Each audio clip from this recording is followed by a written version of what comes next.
Et bonjour à tous. On s'intéresse aujourd'hui à un exercice sur les dérivés en un point.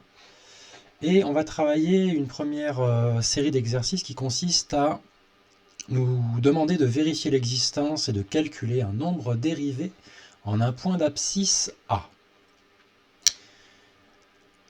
L'énoncé, c'est le suivant: montrer l'existence, si possible, et calculer les nombres dérivés f' de A des fonctions f définies sur leur ensemble de définitions de TDF. Au point d'abscisse A suivant, on va commencer par un premier type qui est avec une fonction affine, donc ça c'est pour s'échauffer, on va dire, pour que vous compreniez le principe. Et ensuite, ce qui est bien, c'est de travailler en boucle sur les différents types ici de situations que vous avez, à savoir un polynôme, une fonction inverse et une racine. Donc nous, on va commencer par traiter là tout de suite la partie affine. Alors on y va. J'ose espérer que vous avez mis sur pause pour chercher. Si ce n'est pas le cas, essayez de chercher par vous-même déjà pour commencer. Alors ici, on nous dit que quel que soit x appartenant à R, on traite une fonction f définie donc par f de x égale 2x plus 3. On nous demande de calculer f' de A.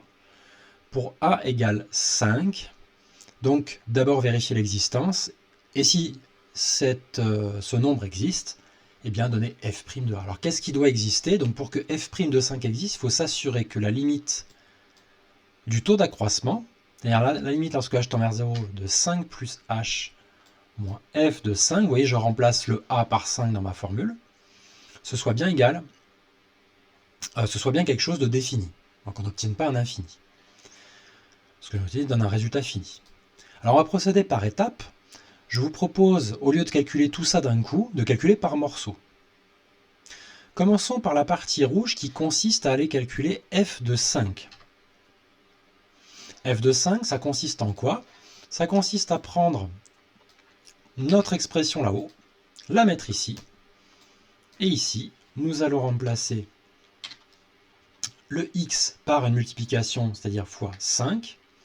2 fois 5, 10, plus 3, 13. On va obtenir 13 pour ce morceau. Le second morceau, ce sera f de 5 plus h. F de 5 plus h, je recommence. Je regarde mon expression, je la mets ici, et je vais remplacer ici mon x par 5 plus h. Attention, je vais être obligé de mettre une parenthèse. Dans un second temps, il va me falloir développer. Donc je vais avoir ici donc 2 fois 5 plus 2 fois h. On n'oublie pas le plus 3 qui traîne à côté, donc là je viens juste de développer. Et ça me donne au final dans l'ordre 2h plus 2 fois 5, 10 plus 3, 13, c'est-à-dire 2h plus 13. Alors là, ce que je vais faire maintenant, j'ai mon petit morceau rouge, j'ai mon petit morceau violet, et bien je vais les remplacer là-dedans pour calculer le taux d'accroissement. Pas forcément la limite en premier, mais d'abord le taux d'accroissement. Donc, calculons ce morceau 5 plus h, f de 5. Je remplace directement ce que j'ai trouvé, c'est-à-dire 2h plus 13. Le morceau rouge, 13.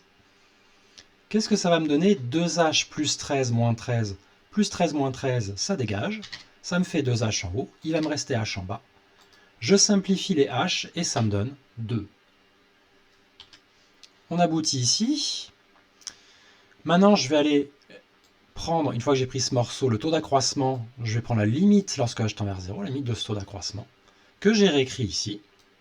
Ça consiste à prendre la limite lorsque h tend vers 0 de tout ce que je viens de calculer avant, c'est-à-dire ce qu'il y a au-dessus ici, 2. Et du coup, ça va me donner, il n'y a pas de h à faire tendre vers 0, donc ce sera directement 2. Donc finalement, cette limite existe, elle est finie, elle n'est pas infinie. Donc f' de 5 existe et f' de 5 vaut 2.